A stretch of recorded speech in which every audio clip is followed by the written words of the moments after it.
anak ko matakaw. Ito lagi na siyang may nipad. Ayan, may nipad na siya palagi. Kasi laging nadadaba yung bata na yan sa labas. Baka makain mo yung balat anak. Pakita natin yung sugat mo. Pakita sa yung sugat ni Mireya G. Nasaan yung sugat? Nasaan? Pakita mo nga, dali. Pakita mo, upo ka, upo. Pakita mo yung sugat mo. Sit down. So, sit down, sit down. Pakita yung sugat. Nasaan, nasaan, nasaan?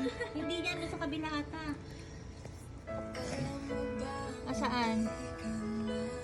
Ah, sa kabila nga. Si mami kasi mas marunong ka pa sa akin. Nandito nga sa kabila eh. Ayan. So, ano na siya, peklat na lang siya.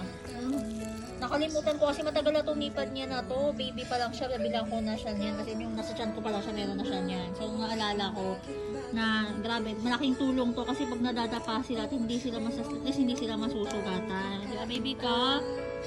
So, sa mga pagewang-gewang pa na bata dyan, kailangan talaga nila ng nipad. Iwas galos. Eh, ka mo anak. Mireya Jean, paano mag-A? Kumakain siya ng pastillas. Paano mag-A? Mireya Jean. A!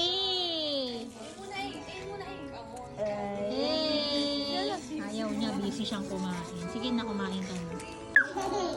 Ayan, ang daming candy ni Mireya Jean kasi kanina kumain kami sa Jollibee. Meron dalawang bata nagbebenta. So, ito yung binibenta nila. 100. So, bumili ako kasi syempre gusto natin maka-health. Sa Jollibee sila nagbenta. And then, nilibre ko sila ng pagkain. Ayaw nga sana nila eh. Kaso lang, sabi ko bakit naman ayaw nila ng pagkain. Kasi mag-iikot pa daw sila para magtinda. And then, after noon, umiikot pa sila sa lahat ng table. Apa kasi bagong dalawang bata. Siguro mga below 10 lang sila. Magpinsan daw sila. And then, pagkabigay ko ng ng food, inabutan ko pa sila ng konti lang naman, konting cash. Kasi ito, nakakatawa lang sila. Tapos ayaw talaga nila tanggapin pa nga. Tapos nung kinuha na nila yung cash, kasi pinilit ko, ang ginawa nila, pinalitan din nila nito. So parang wala, parang hindi ako nagbigay, parang binili ko din yung perang binigay ko sa kanila. Makulit talaga sila sin binigay nila. Tapos sabi nila, God bless ko. Nakakatuwa lang kasi hindi sila mapagsamantala. Kasi diba yung iba naman nagbebenta ng ganun. Hindi naman nila lahat, pero meron talaga. Tapos yung iba pag inalok sila kumain, talagang ayaw nila, okay lang daw.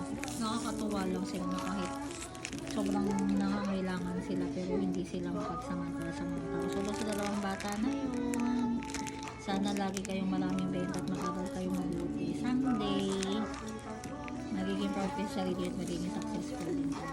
Di ba, Mireya Jean? Di ba, Mireya Jean ka? Sarap ba?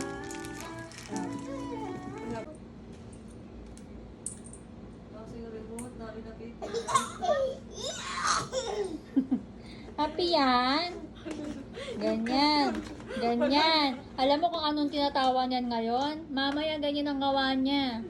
Ano, Mireya Jean? May katumbas na gawa yung mga ganyang ngiti. Ano, bebe ko? Mamaya, maririnig ng buong floor na to yung iyak ni Mireya Jean. Ano, Mireya Jean? Flying kiss na kay mama?